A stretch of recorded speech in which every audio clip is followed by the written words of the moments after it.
Hi, welcome back to Evermore YouTube channel. It's Chris back with my rant stroke thought of the season. That's right. It's not the day, it's the season. The season is done, finished, complete. And we finished 7th in the Premier League. Now, whether you think that's good or bad, that's entirely up to you. But I'm going to give you my little thoughts about it on a little microcosm, snack size segment here, really, of a season review. So here we go. Highs and lows, definitely, for this season. We started the season with real high hopes. Nice transfer activity in terms of two big signings. Sandro Tonali and Harvey Barnes didn't quite work out for us this season. We obviously know the reasons why. Started off really well. Sandro Tonali, like a world beater. We had him, Joe Linton, and Bruno just tearing Villa apart. We had high hopes for that midfield trio, but sadly, it wasn't to be. Season-long suspension for Sandro because of gambling. Not great for Sandro, not great for the club. Questions asked about the due diligence and everything else. And, we've been without that player for a long period of time now, but even before he was suspended, he had good games and he had all right games, and he had games where he wasn't even in the side. Sean Longstaff took his place. So, the jury's still very much out on Sandro Tonali, and hopefully next season he'll come back stronger, for what he's been through this season. Who knows? Maybe it was all weighing heavy on his mind at the time that put him off his game. Harvey Barnes was the other one. Harvey Barnes started pre-season like a house on fire, scored as well, and set up a goal in the first game against Villa.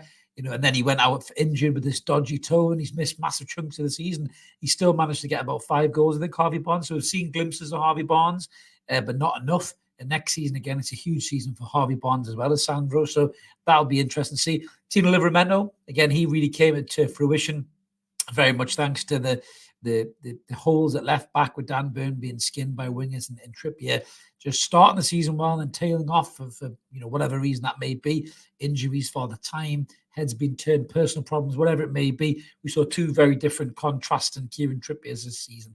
But Tino Livramento's emergence definitely has been a bonus, and I think that lad is going to be the starting right back for us next season.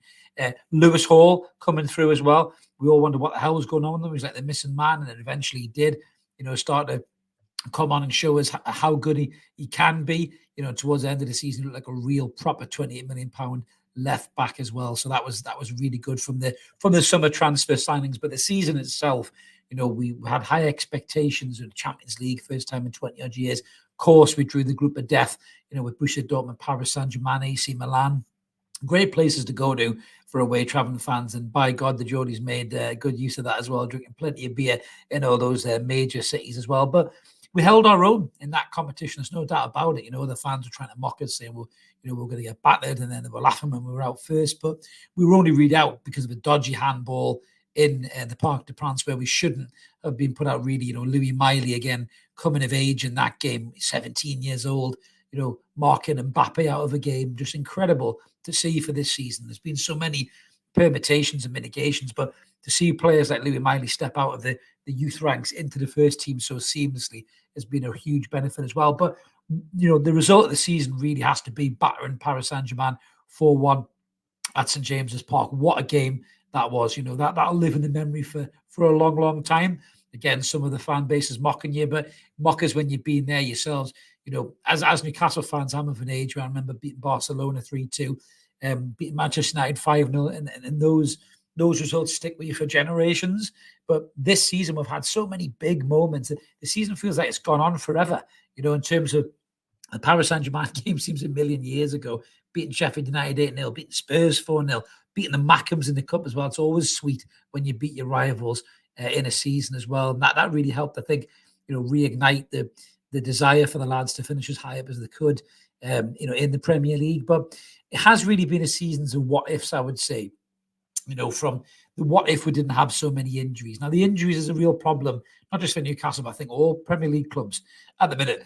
And it's always on the back of the World Cup, probably from last year. The players facing burnout, not a lot of time to recover and recuperate. VAR stretching games out another 15, 20 minutes sometimes. And it takes a toll on these players because invariably you're playing with, a starting 11, or you're playing with a starting 14, and they all burned out. At one point, we only had 13 fit players, and we were ready to scrap the season at that point. We were ready to say, that's it, done. We'll finish 11th and just start again next season. And, for the lads to rally back from that position with all those injuries and finish 7th in the Premier League, you have to give the players credit. You have to give the manager credit. Eddie Howe has come under a lot of criticism this season, and internally as well. No matter what people say, there is some internal pockets of the fan base who question whether he is good enough. Is he the Mark Hughes of this project? But let's just break this down into semantics here. The guy came in when we were dead and buried, relegation surge, saved us in his first half of his season. The next season, his first full season, top 4 qualification and a cup final. And then this season, 7th, and hopefully, as long as Manchester City do their job, European qualification again, back-to-back European football. Eddie Howe has achieved in his first 2 full seasons at Newcastle United. And that is sensational. His win ratio is right up there. I think he's won 60 plus games out of 100 games managed. He's right up there alongside Keegan and Bobby, maybe even a bit higher than them in terms of win ratios. And, he deserves next season. He deserves the support that he gets from the fan base. You can criticize him. That's your football fans' right. We always say that on this channel. I always say that.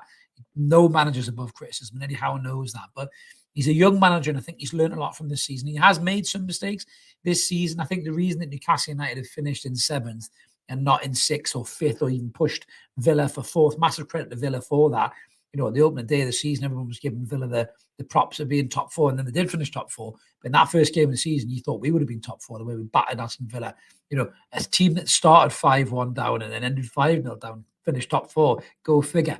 But I think, again, going back to the ifs, I think if the injuries hadn't happened, to key players like Nick Pope, Joe Linton, Sven Botman, Alexander Isak, who still got 21 Premier League goals this season despite missing a massive batch of the season through injury. What a player he is. I think if those injuries hadn't happened, if Barnes hadn't got his injuries, Tonali hadn't got suspended, we could be sitting here talking about top 4 again, back-to-back Champions League qualifications from Eddie Howe, and that would be an unbelievable achievement. But as it stands, finishing 7th with those injuries and all those mitigations, horrendous cup draws, 7th position is a good position really to finish, and we have to give Eddie and the players props. But, the reason that we're in 7th as well is we failed to beat teams below us. There was games where, for whatever reason it was, we took our foot off the throttle. We didn't play to our best of our ability. Yes, there was injuries and there was mitigations there, but some of Eddie's stubbornness and loyalty to players like Dan Burn at left back, that can never happen again. That should not happen again, Eddie Howe. You need to learn from that mistake. He is a young manager. He will make mistakes. That's a mistake, and he has to learn from that. In those games where Dan Burn was getting cooked, we were all asking where Lewis Hall was. Maybe Lewis Hall wasn't quite ready defensively, but he could have done a better job potentially than Dan Burn did in those games. And it was unfair to Dan Burn as well because he's a decent centre-half. He's a very poor left-back. But now Lewis Hall is in the team. He's good at going forward. He's decent at the back as well. He's improved massively there. We feel a bit more solid on that left-hand side, and I'm excited about how that looks going into next season. I'm not even sure that's a transfer priority. I really don't think so. Some people are saying getting experienced left-back in.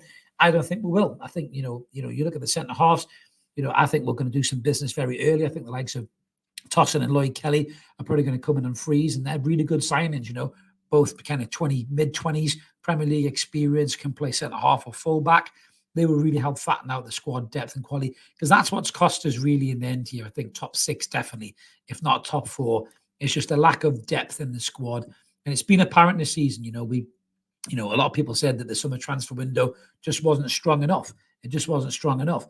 And I think that's the reason why we finished where we finished. Had we had maybe another 2 really experienced players, yes, it would have cost you a few quid, but if somebody in the shape of Barnes and Tonali, maybe we would have finished a little bit higher. But again, it's all ifs and buts and coconuts. And I think that's what the season is. It's all ifs, really. If, the injuries didn't happen, and if we didn't get the group of death, and, if Kieran Trippier didn't lose his legs halfway through the season, who knows? But this squad has done extremely well to get 7th. I think they should have got 6th. They kind of, pissed on the chips a bit in the last 2 games. And again, you could question some of the manager's selection tactics there, but he sees them in training, so he knows what's going on.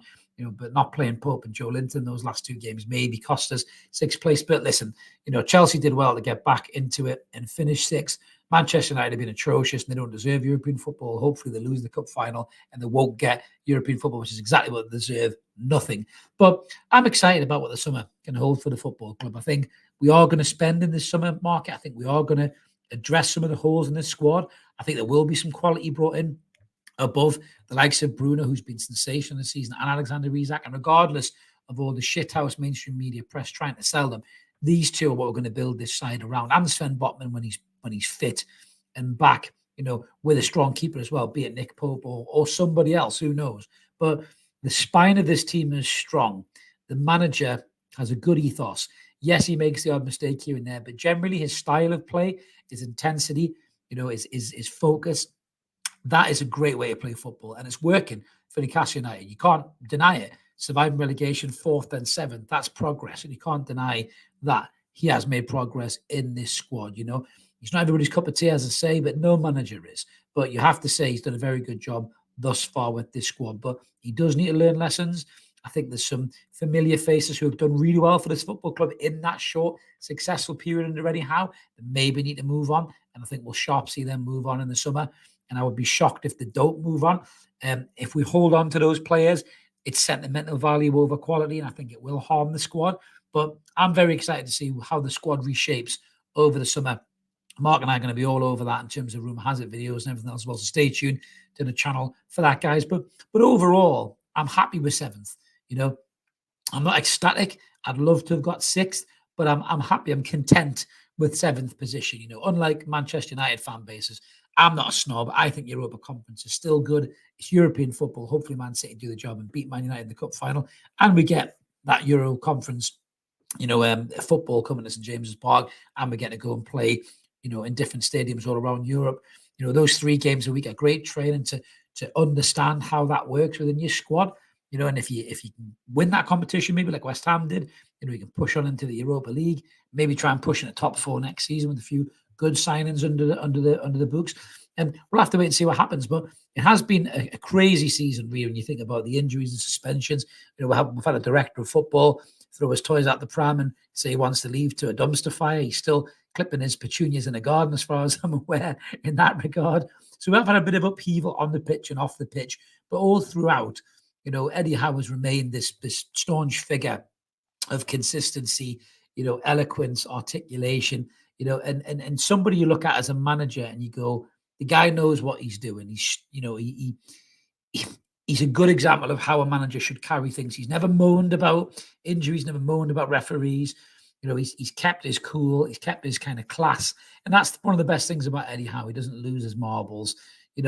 Some people might wish for a bit more passion, but I quite like the calm and eloquence that Eddie Howe brings to the managerial post in Newcastle. And I'm excited to see how he progresses as a manager as well going into next season. But it has been a crazy season. Just wanted to jump on and give you my quick thoughts on it. No real rants, just kind of main thoughts, really. Long season, hard season, lessons to be learned, some pluses, some benefits, great results. Youngsters coming through like Louis Miley, Anderson looking good, Lewis Hall coming of age as a left back as well. Alexander Isak stepping up, Bruno still class, Joe Linton signed a new contract. So there is some positives for us to hold on to in this season. Rather than worry about the what ifs, what could have been, we'll concentrate on what is. And Newcastle United are 7th in the Premier League, the 7th best team in the Premier League. Arguably, we should be higher than that, but that's where we are. And we've got a chance at European football next season. And we've got to be happy with that, guys. But let us know in the comments below what you think about the season, what your thoughts were, what were your highlights, what were your lowlights. We always like to hear from you. Smash a comment in there. And this kind of stuff that you like, why not smash subscribe? Help us get to that 8,000 subscriber mark. We're over 7,600 now. So hopefully we'll be near 8 by the time we start the season. We are going to have a little bit of a change to things. I think we're going to do the Rumour Has It videos, be more quick videos like this, maybe less live shows, but we will be back before you know it with pre-season, and the season will be kicking off very, very soon. The Euros are on this summer, so there's no break from football, everybody. It should be absolutely brilliant for us all to consume football. The England squad's out later today. We'll wonder how many Magpies are going to be in that. We'll jump on and do a quick reaction video for that as well. But thank you for all your support this year as viewers, and likes and comments and all the engagement that you give us. We really appreciate it. It really helps the channel grow. We enjoy doing this. We'll keep doing it for as long as you guys enjoy doing it. Good season, Newcastle United. Could have been better. Could have been a shite site worse. We'll take 7th. Roll on next season. Have a belt, everyone. We'll see you later. Cheers.